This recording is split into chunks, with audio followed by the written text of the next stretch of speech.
నమస్తే సార్, మీ పేరు? నరసింహ చౌదరి. ఏం చేస్తుంటారు సార్? తెలుగుదేశం పార్టీ నాయకత్వంలో పార్టీ పెట్టిన కాడి నుంచి ఉన్నాను. ఏంటి సార్ మరి ఈరోజు మీరు తెలుగుదేశం పార్టీ నాయకుడు అని అంటూ ఉన్నారు, దాదాపు పార్టీ పెట్టినప్పటి నుంచి కూడా ఇందులో కొనసాగుతున్నారని చెప్తా ఉన్నారు. ఏంటి మరి ఈరోజు తెలుగుదేశం పార్టీ నాయకులు కానీ కార్యకర్తలు కానీ గుండాల్లా వ్యవహరిస్తున్నారు అని చెప్పేసి పెద్ద ఎత్తున ప్రచారం చేస్తున్నారు. వైసీపీ నాయకులందరూ కూడా దాడి చేస్తున్నారు, ఏదైతే గౌడ మహిళ హారిక గారి మీద కానీ ఇలా రాష్ట్రంలో అన్ని చోట్ల కూడా దాడులు చేస్తూ ఉన్నారని చెప్పేసి పెద్ద ఎత్తున ఆరోపణలు కానీ ప్రచారం కానీ జరుగుతూ ఉంది. ఏంటి, ఎంతవరకు సమర్థిస్తారు వ్యాఖ్యలు? అసలు తెలుగుదేశం ప్రవృత్తే కాదు దాడి చేయటం అనేది. చంద్రబాబు గారు కానీ ఎన్టీ రామారావు గారు అయితే ఆ రోజున 2 రూపాయల కిలో బియ్యం మొదలుపెట్టి అది ఈ పేద ప్రజలు దేవుళ్ళు అని చెప్పి దాన్ని ఇప్పుడు అసలు విస్తృతంగా తీసుకెళ్లారు. గత 5 ఏళ్లలో జగన్ చేసిన డిస్టర్బెన్స్కి ఉన్న అప్పులకి ఇంకొక సీఎం గారు అయితే దండం పెట్టి వెళ్ళిపోవాలి. ఈయన దాన్ని అంటే అవన్నీ తట్టుకుని మళ్ళీ ఒక్కొక్కటి కొంచెం లేట్ అవ్వచ్చు కానీ కొన్ని నెలల్లో విస్తృతంగా చేస్తున్నాడు. వాళ్ళు ఒకళ్ళకి చేశారు విద్యా దీవెన, ఈయన ఇంట్లో ఉన్న 3 కూడా ఇచ్చారు. ఫుల్ హ్యాపీగా ఉన్నారు. ఇవాళ ఇంటింటికి వెళ్తున్నారు కార్యకర్తలు గుండెల మీద చెయ్యేసుకుని. అసలు తెలుగుదేశం ప్రవృత్తే కాదు గుండాయిజం కానీ కొడతం కానీ. ఇది అట్టా చూసుకుంటే ఇప్పుడు నిన్న హారిక గారు చెప్తున్నారు, అందరూ చూశారు విజువల్స్. ఆ జీబులో నుంచి ఎగబడుతున్నాడు వాళ్ళ ఆయన.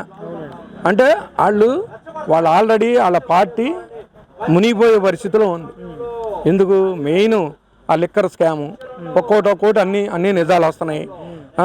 వీటిలన్నిటి మీద ఏం జరుగుతుంది, ఫ్యూచర్లో ఉంటామా లేదన్నా దీంతో ఇవన్నీ ఏదో ఒక క్రియేట్ చేద్దామని. పైగా గౌడాసు మా బీసీలు అంటున్నారు. అసలు ఎన్టీ రామారావు పెట్టిన కాడి నుంచి గౌడాసు మొత్తం 95% తెలుగుదేశంతోనే ఉన్నారు. దాన్ని తట్టుకోలేక ఈ లిక్కర్లో ఏమవుతాం అని తట్టుకోలేక దీన్ని డైవర్ట్ చేస్తానని చేసే పనులు. పైగా గోండాయిజం అన్నారు. గోండాయిజం ఎవరు చేశారు? వాళ్ళతో ఉన్న ఆ డాక్టర్ సుధాకర్ని పిచ్చాన్ని చేసి చచ్చిపోయేదాకా చేశారు. కారు డెలివరీ చేశారు ఓ శవాన్ని. ఇటువంటి కొల్లలు ఆ తోట చంద్రయ్య జిందాబాద్ అని చెప్పమని పీక పోసారు. మరి ఇవన్నీ చేసింది ఎవరు? వాళ్ళ ప్రవృత్తి అది. అసలు ఇప్పుడు ఏం చేయాలో తెలియక వాళ్ళ సెకండ్ గేటర్లో ఎవరికి ఉత్సాహం లేదు. ధైర్యం నింపడం కోసం మేము వస్తే రప్ప సినిమా డైలాగులు ఏమీ అర్థం కాక రాత్రిపూటే క్లోజ్ చేయాలి అని ఈ అమ్మాయిని పెట్టి ఈ గౌడ అమ్మాయిని బీసీలకు అన్యాయం చేసి. అసలు బీసీల పార్టీనే తెలుగుదేశం. అసలు చంద్రబాబు గారు ఆ ధైర్యంతో ఆ తెలివితేటలతో ఆయన క్వాంటమ్ టెక్నాలజీ కాడి నుంచి ఇప్పుడు అది బ్రహ్మాండమైన క్యాపిటల్ దగ్గర చేస్తున్నది. వాళ్ళు ముందు ఆశ్చర్యపోవడం కదా, ఆ పార్టీ సైక్లోన్లో పోయినట్టు పోతుంది. వాళ్ళ ఊరిని ఇంకా కళ్ళగా అన్నారు ఇటువంటి గ్లోబల్ ప్రచారం చేసి. అప్పుడు వాళ్ళ బాబాయిని చంపిందంటేనే చంద్రబాబు చేయించాడని చెప్పిన గనులు అంత వాళ్ళకి ఇది ఒక పెద్ద లెక్క. వాళ్ళు ఎవరో 4 పంపించి మా క్యాష్ అంటే ఆ అమ్మాయి వాళ్ళ ఆయన గొడవ పెట్టుకుని అందరూ చూశారు. అంటే వీళ్ళు పెట్టుకుంటే ఆ గౌరవ మొత్తానికి ఆపాదిద్దామని అదొక ప్లాన్. అంటే ఇప్పటికి కూడా కొంతమంది వైసీపీ నాయకులు మీడియా ముందుకు వచ్చి మాట్లాడుతూ ఉన్నారు, రెడ్ బుక్ రాజ్యాంగం ఈరోజు రాష్ట్రంలో విధ్వంసం సృష్టిస్తూ ఉంది, నారా లోకేష్ ఆజ్యం పోస్తూ ఉన్నాడు, పోలీసు వ్యవస్థ మొత్తం నారా లోకేష్ కనుసైకిల్లో నడుస్తూ ఉంది అని చెప్పేసి మాట్లాడుతూ ఉన్నారు. ఏంటి సార్, ఎలా చూస్తారు వ్యాఖ్యలు? సరే, నారా లోకేష్ పోలీసులు చేస్తా అన్నారు. వాళ్ళకి మళ్ళీ వాళ్ళకి కావాల్సిన సిఐలు ఎస్ఐలు వీళ్ళు ఎవరో చేసుకోవాలా. పార్టీ పరంగా వాళ్ళది ఎట్టా ఉంటే అట్టా అయితే చేసుకున్నారు. నాకు తెలిసి పచ్చి అబద్ధం అది. అసలు నారా లోకేష్ గారు తాతగారు సీఎం, వాళ్ళ నాన్నగారు సీఎం. ఏ రోజు అతనికి గర్వం లేదు.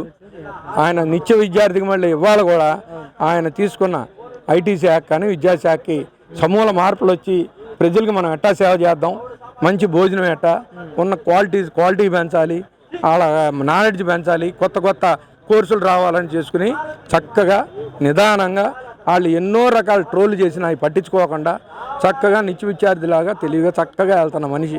సో అట్లా వెళ్ళేటప్పుడు ఇటువంటి చాలామంది ఇట్లా అరుస్తారు, కొంచెం కూడా పట్టించుకోవట్లా. పరిపూర్ణమైన మనిషి కింద అతను చక్కగా వెళ్తున్నాడు. అది అంటే సార్, ఇదివరకు ఎన్నో విమర్శలు చేశారు ఆయన మీద, పప్పు అని, రాజకీయ పరిజ్ఞానం లేదని. ఈరోజు లోకేష్ ఉన్న పరిస్థితి ఏంటి సార్, అసలు ఎలా ఉంది? అసలు అతను ఇప్పుడే చెప్పాను నేను, వాళ్ళ తాతగారు సీఎం, సంక్షేమాలు మొదలుపెట్టింది ఆయన. ఇవాళ పరంపరే ఎట్టాగా ఇంకా 3-4 నెలల్లో ఇంకా బోల్డని వస్తాయి. విద్యాదీవని ఇప్పుడు ఇందాక చెప్పా, అట్లాగే ఇంకా కూడా రైతులకు ఇచ్చేస్తున్నారు. అది తొందరలో 1-2 నెలల్లో. ఆ లేడీస్కి ఉచిత బస్సులు అది కూడా రెడీగానే ఉన్నాయి. ఇంకా మరిన్ని చేయడానికి చంద్రబాబు గారు కంగణం కట్టుకుంటారు. అట్లాగే వాళ్ళ అబ్బాయి.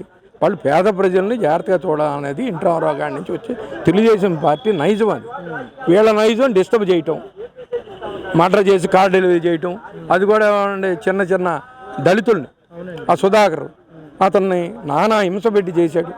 ఒక రకంగా దళితులు చేయబట్టే ఇప్పుడు వాళ్ళు 11కి ఎందుకు వచ్చారు?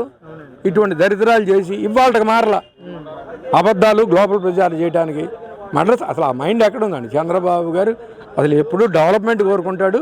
డెవలప్మెంట్తో పాటు వాళ్ళు చేసిన దరిద్రమైన అప్పులుగా నుంచి కూడా తట్టుకుని వీళ్ళకి పండగల దిశవైపుగా తీసుకెళ్తున్నాడు. మరి ఎన్నో సంక్షేమాలు చేస్తారు తెలుగుదేశం పార్టీనే పేద ప్రజల్ని మంచి కోరుకునే పార్టీనండి. అట్లాగే చంద్రబాబు గారు కానీ లోకేష్ కానీ అదే పందాలో వెళ్తారు. వీళ్ళు ఆకాశాన్ని చూసి ఉమ్మేస్తే వాళ్ళ మొహం మీద పడుతుంది. చేసేదాళ్ళు అరాచకాలు వీళ్ళ మీద పెడదామని గ్లోబల్ ప్రచారాన్ని ట్రై చేస్తున్నారు. ఇది ఎక్కడా సక్సెస్ అవ్వరు. వాళ్ళు చేసేవన్నీ కోర్టులో ఉన్నాయి.